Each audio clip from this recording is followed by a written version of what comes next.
Hello, welcome to Tarot by the Moon. I'm Tasha. Some of you might already know me as Natasha or Tash. I've been tarot reading for a long time now, since since sometime in the 90s. I believe my first public reading was a Glastonbury Stone Circle in 1999, where I was coaxed into it by a fellow tarot reading friend who gave me a lot of encouragement at the time. I'd like to say thank you as well to all my friends who've always supported me on my spooky path, as I call it.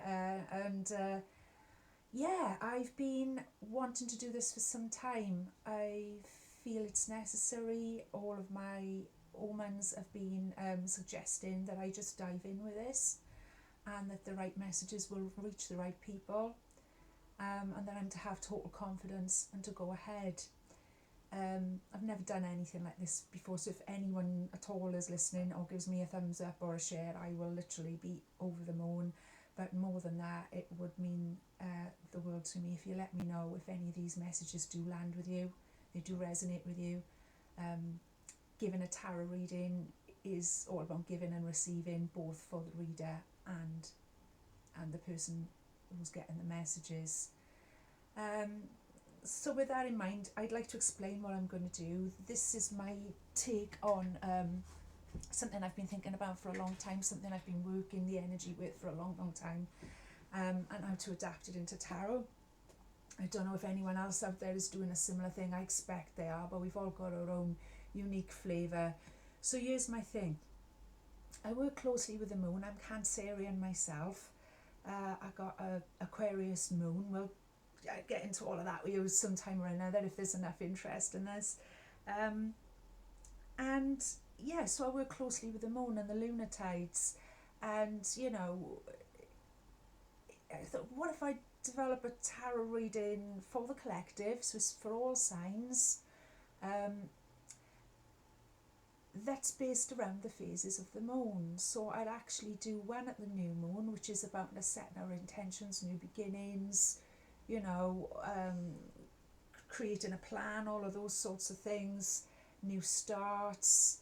And then 7 days later, we're going into the waxing moon, and then I drop in and do another one for the collective again. And that's going to be about overcoming obstacles to what we've set our intentions for, overcoming challenges, keeping the energy together, keeping the energy going.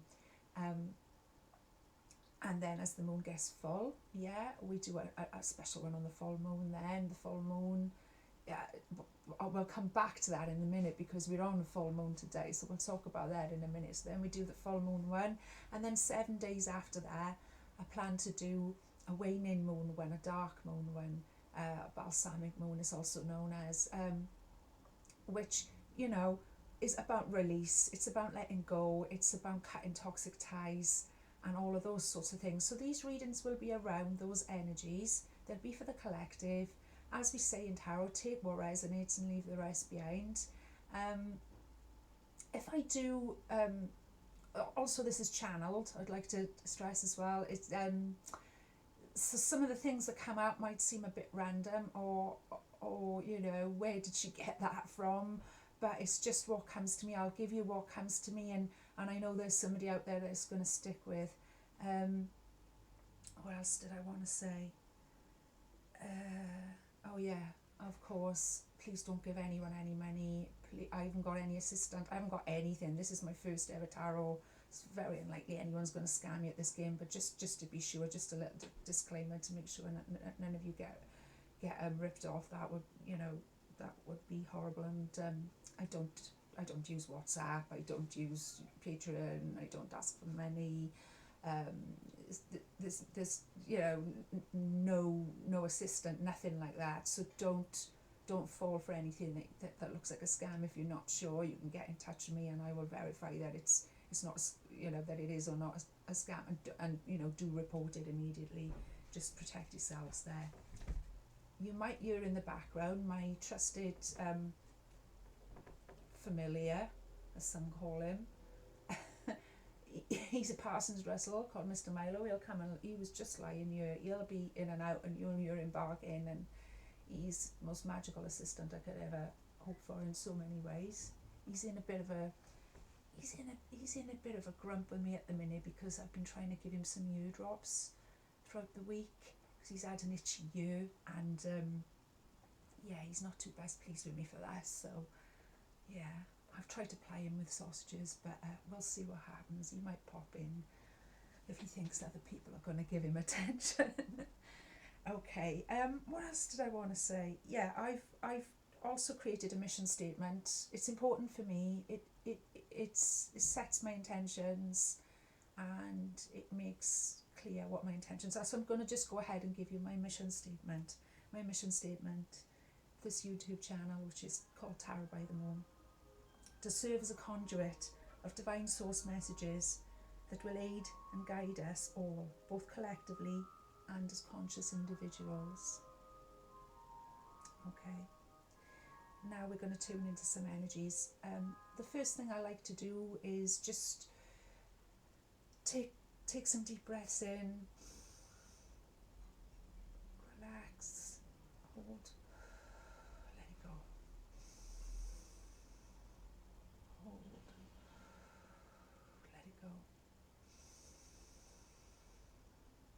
hold, let it go. Okay. I'd like to call in the higher vibration of love for all concerned with these tarot readings, for myself and for the whole planet, for Gaia, for Mother Earth, for all the people. I'm going to go ahead. The next thing I need to explain to you, sorry, I've made a few notes because this is my first one. I'm sure you'll bear with me. Right, this is how I'm going to go about it. This is going to be divided into 4. It's going to be air, water, fire and earth, okay? Air is going to be showing us our mental states. Water is going to be showing us our emotions. The fire is going to be showing us our willpower and our passions. And earth's actually going to be showing us what's manifesting on the material and the physical, okay? Again, it's just the way I've thought it up just to make it my own, I suppose. I might be chucking in a couple of oracle cards. We'll see how we go. We'll see how it feels. We'll see what we're guided to. What else was there that I wanted to explain? Just bear with me a minute, wonderful people, if you're still there. Oh yeah, so that's the other thing I wanted to say was I actually began work on this YouTube channel. So I started putting it together last week. And as I explained, I'm a Cancerian myself. And I didn't realise until I was just about to start putting it together and I'd had some of the ideas sort of forming, that it was a new moon in Cancer last week. Oh, it might have been a couple of weeks ago now. But anyway, the last new moon was the new moon in Cancer. And this is genuine, and this is the way spirit works, and this is the way these things work. And as I know, many of you are watching believe this and know the same that I know, that there are no coincidences. It was actually the new moon in Cancer. So that to me was like another push to do this, to start this. So I was really hoping to start it on the new moon in Cancer. But being a novice with this kind of thing and with technology and whatever as well, I didn't quite get it together. I did do a reading and record it. I put that on at another time if you're interested. But it was very rough around the edges, and I wasn't sure of my formula and things like this. But still, I took it as a pretty positive sign that I should go ahead with this because, it was all about, my own personal solar year for Cancerians, and to make a bright new start and to definitely start any project. So I officially started it then, but it's fallen that I feel ready now on this beautiful full moon that we're going to experience tonight. This full moon's in Aquarius. Aquarius, we're in the age of Aquarius. It's so exciting. Myself, I've got my moon in Aquarius, so it has direct bearing for me. It has a direct bearing for us all, some more than others. Also, we're coming up to another portal, a Lionsgate portal. So the energies now between this Aquarius new moon and the next Aquarius new moon is 2 Aquarius new moons in this month, which is pretty special. That forms what we call a gate or a portal, a Lionsgate, it's known as. And that's, you know, that's a time of great change. That's a great shift of energy coming in. That's a portal actually being open that we can step through and be a better and improved version of ourselves, you know. So let's see what Spirit's got to guide us through this magical time. Yeah, it's also a time of full moon in Aquarius. I had a little meditate on this yesterday, and I got it's a lot to do with our head and our heart actually starting to work as one thing instead of fighting against each other. That's a part of the evolution of humanity. That's something we can evolve during this Lion's Gate and bring into harmony. I'm wearing a little dragonfly beads today that I've had for some time. I bought these in Cardiff Museum gift shop some years ago. I fell in love with it, but it's got little dragonflies on there. I don't know if you can see that. There's little dragonflies, yeah, on these lovely freshwater pearl.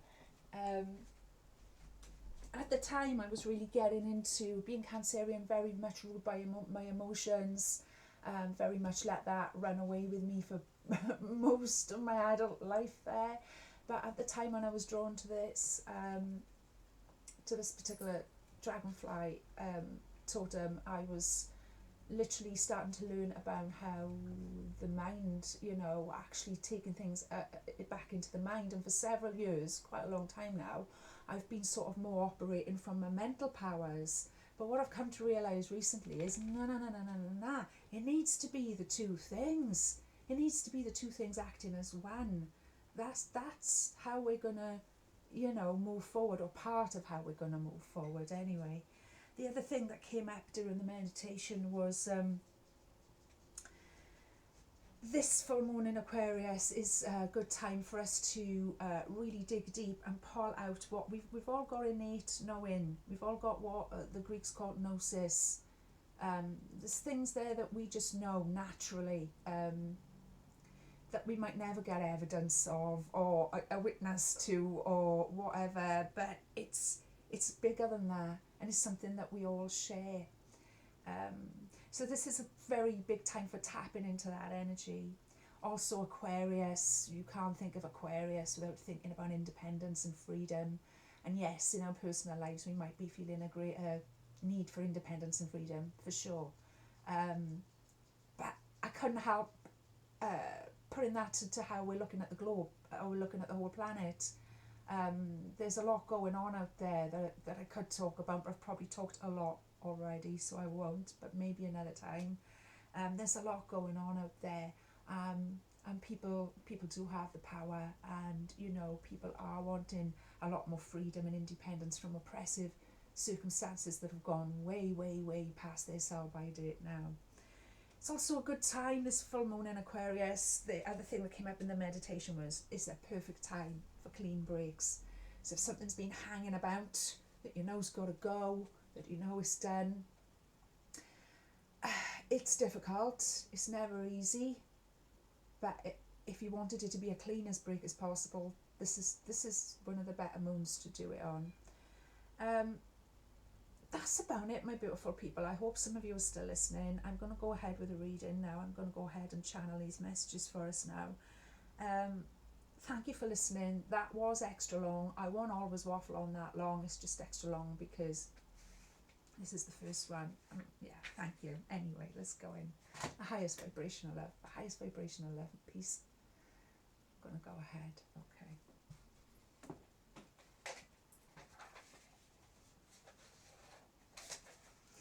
Okay. I'm going to stand up, I think. I might change this around at some point. This is live from my bedroom at the minute. It's very dark downstairs. I work downstairs when I do tarot readings. But, oh, there we go, straight away. Okay, so we've got air. So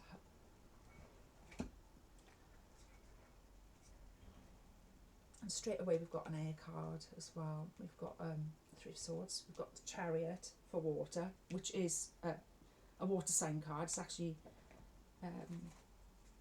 interesting. Straight away, let's ask what's coming in for our emotions. The highest vibrational level. What's coming in for the collective? What messages do we have for the collective?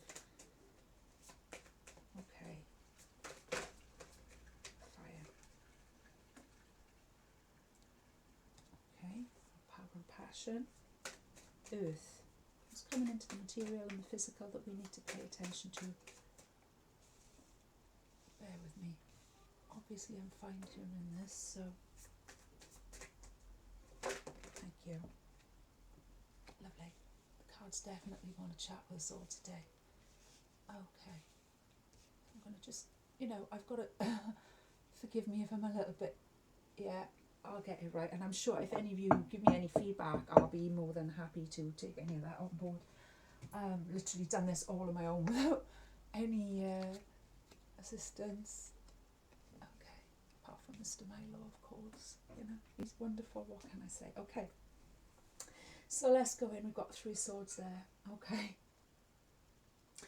Okay. 3 swords energy. Okay. There's a message at the bottom of this one. It's just a little mantra to simplify the energy of the card. It says, see things exactly as they are.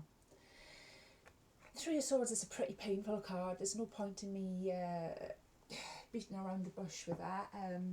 Many of you follow tarot and do tarot yourselves. You'll know what I'm saying. And for some of you who don't, I'll explain this to you. This is reflecting our mental state. So this is in the area of air that has come up, okay?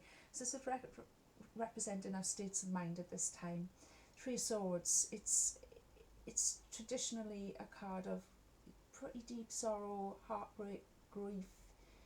There's a lot of clearing of negative feelings that needs to go on there. But when I say feelings, it's more thoughts.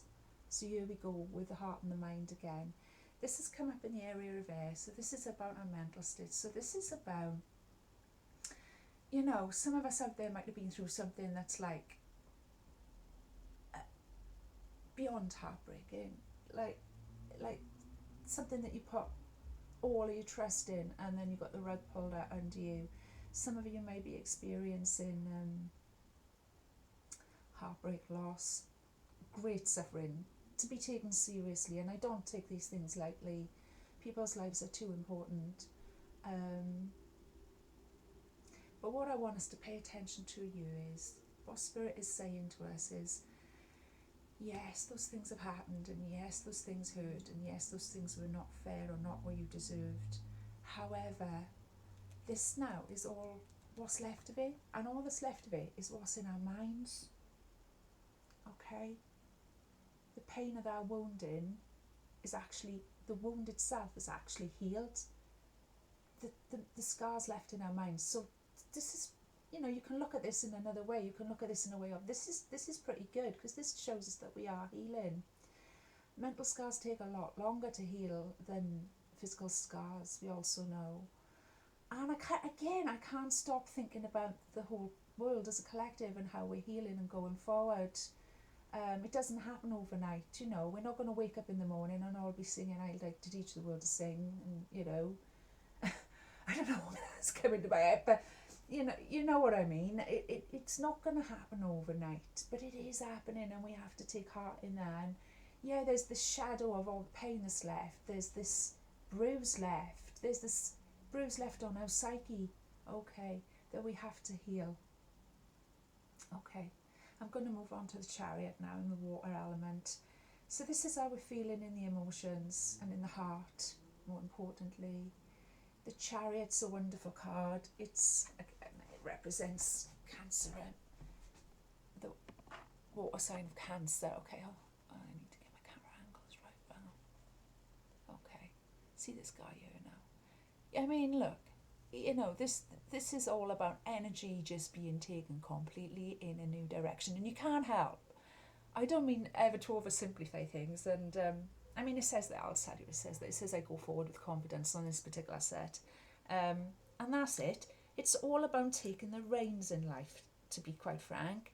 It's all about taking the reins and trusting that flow, because it will, once you've decided to take the reins, so whether it's something emotional that you need to take the reins of, where you've been in an oppressive or an abusive situation, once you've decided that that's what you're going to do, even if you've just decided it in your mind, okay, this will link into this is your heart and your head. This is where we're at. This is what it's all about. Your heart is saying, yeah, okay, that was painful, that was horrible. Now it's time to take you in another direction. Your mind might still be fighting it a little bit. However, when we get the Chariot, there's not going to be much fighting it for long, because once you've made that decision to actually move in a different direction, away from these circumstances, you'll find you'll get carried along pretty quickly away from there. You know, your guides, whatever you choose to believe, or, you know, divine source, your own higher self, all of it, all, it's just going to back you up and when. Once you've made that decision, life's going to fall into place and you will move pretty quickly away from this, okay? The next card that's come up is the Eight of Swords. This is all about willpower and passion, okay? Eight of Swords in the area of fire for willpower and passion. For some time, some of us have been feeling very much like our passions have been stuck, blocked, stopped. Eight of Swords is a card about feeling trapped on the traditional, I think it's the Rider-Waite tarot. There's a lady stood with a blindfold and 8 swords around her, and it's not a very nice image, and you think, oh no, poor love, what's she doing there? But it's, you know, excuse me, 1 minute.